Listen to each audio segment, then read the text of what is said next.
Hey, what's up, guys? This is Cypher Slacker, and I am a day late to the party, but we did get a new DDD monster here in First Protocol, as per usual. After any archetype gets the main pack cover, they in the next set get one piece of support. Has kind of been the ongoing theme, I think, since Duelist Nexus.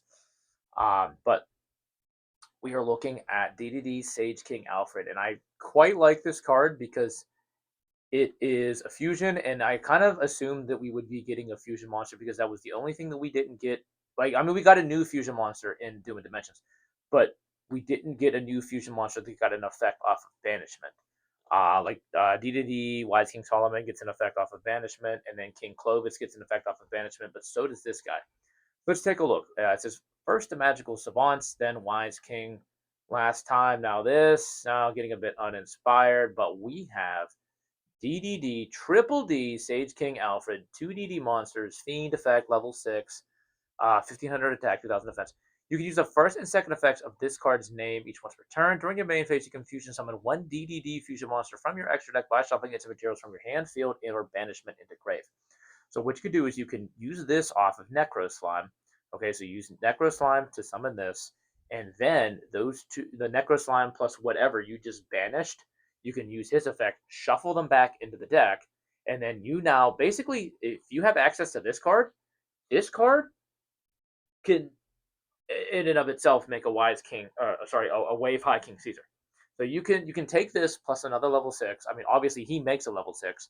So you take this, the level 6 that you just made, and then you now have wave high King Caesar a little bit earlier than you typically would. Um, this guy's phenomenal. Honestly, a really good book end to this support.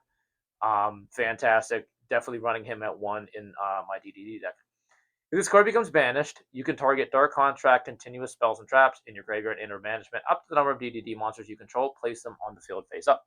So if you lose your Dark Contracts, which you're typically going to off of the Machina X, you're going to use his effect to get them into the grave, and then you're going to take control of one of your opponent's monsters. This will allow you, depending on the amount of triple D monsters you have on field, you can then return Dark Contracts. So guys, here's what we're going to do. Okay, we've looked at this. I like this. Let's now take a look into Edo Pro and let's take a look at a combo. So we are looking at the 1 card combo involving this guy. And I want to give a little shout out to Jack YuGiOh because it was your like minute short, or like, yeah, I think it was a minute short. That basically I watched this morning and I incorporated the new fusion into your combo. So little shout out to Jack YuGiOh because I think that I love Different Dimension Dreamer. Um, Team Sam is just copying everything else that those guys put out. Um, I'm not a big fan of what DD Dave put out. I think his deck is kind of like meh.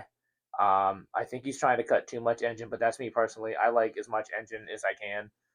But anyway, you're gonna end here on your typical DDD board. And one thing I did kind of forget as I was making the combo video is I forgot to put in Dark Contract with Eternal Darkness. I think that card is essentially going to be a main deck card now. I mean, it auto stops Super Poly. Flipping it over stops Dark Ruler No More, Forbidden Droplets. Like the amount of things that you can flip that over, and then you get Siegfried's negate. Well, I'm gonna pause real quick and just actually once I get my board set up, I'm gonna pause and explain that. So I was attempting the trap. Okay, so I was attempting the new trap, just to kind of see what it was like. I don't really like it. It's mid. It's like a worse version. I mean, not a worse version, but it's literally like Dark Contract with a witch, but you banish instead. But it requires 2 Dark Contracts. I don't want to mess with that. I mean, as I was making the combo, I completely forgot that I had this in my deck, and I am switching to Contract with Eternal Darkness. So we're gonna look at that card right after this replay ends, so you can see this board is gonna be pretty tough to beat because we have 2 special summon negates. Um, when your opponent activates a monster effect in the hand. So this is basically, hey, if you haven't hand trapped me, once I get this out, you can't hand trap me. I mean, you could try, but I'm just going to negate it. So you have the Link, which is a hand trap negate. You have Caesar, which is 2 special summon negates, a spell / trap negate in Siegfried, that can activate and respond to anything. So I want to make that clear because if we flip over Dark Contract, whichever it is, whichever Dark Contract trap that you're playing, you're going to flip it over, and then what you're going to do is when you flip it over, you can then activate Siegfried's effect. So if your opponent activates Dark Ruler no more, okay, and it's going to be wise to activate this ASAP because if your opponent does have Super Poly, Eternal Darkness can stop it. So nothing can be used as fusion material. Nothing can be targeted.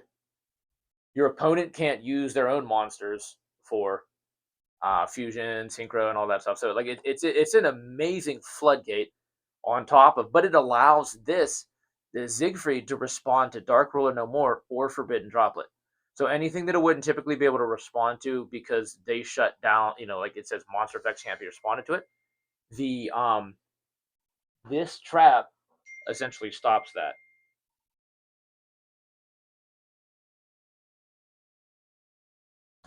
So we have a pretty good board here. We have the Deduce Machinex. We have let's see here. We have one Dark Contract on field. We do have the trap if need be.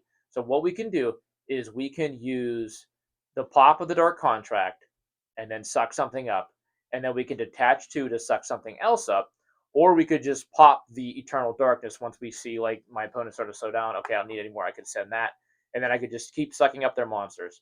So then we have DD Headhunt. So we have basically a searchable imperm. So let's count this off. So we have a one hand trap negate, two special summon negates, a spell and trap negate, an entire a floodgate, a searchable floodgate, a monster negate, and then I think like 2 to 3 Deuce Machinex creature swaps, or however you want, mind controls, like however you want to say it. Um, this deck is crazy work. So we're gonna look real quick. This is not a deck profile. This is not a deck profile. I'm gonna say that again. This is not a deck profile. I'm just kind of fooling around with the different like DDD stuff and seeing what I like. But so Dark Contract with the Eternal Darkness. I want to read this card because this is going to be the Dark Contract trap that we play. While you have 2 DD monsters in your Pendulum Zone, your opponent cannot target monsters on the field with spell trap effects. Tribute them for Tribute Summon. Okay, this is all monsters, by the way. This is the entire board. Um, can't tribute them for Tribute Summon. Cannot be used as material for Fusion, Synchro, or Xyz Summon, and once per turn during standby phase, take 1,000. So this basically, flipping this up, ensures that your opponent essentially, unless they're playing Lynx, they can't really play Yu-Gi-Oh! Okay? They have to out your board. They have to out the 2 pendulums in your Pendulum Zone, which isn't going to happen. And this is the crazy work, is this is all off of this card, or this card, or this card, or you can even play Piri Reese. What is it? Nightmare Throne. Nightmare Throne is also a possibility, but this is more generic and also a lot cheaper. But again, this is not a deck profile. This is just me throwing together DDD stuff that I want to mess with and see what ratios I want to run it at. Like I'll probably end up cutting this. I'll probably end up cutting this guy. Probably end up cutting this to 1. I just kind of want to see what I like and what works. I do one thing I want to point out. The hate on Count Surveyor. Okay, yeah, whatever. If you don't want to play this card, you just simply play was it Dark Spirit Mastery? Yeah. So this is basically the same thing. So we'll look at these real quick. Discard 1 card, add 1 Destiny Board, or 1 level 8 Fiend. So this is just a more generic version of Surveyor. If you prefer to play the spell over him, go for it. It just basically adds this, which is your 1 card combo. All right, guys. That is going to do it for me, the Cypher Slacker. I am out.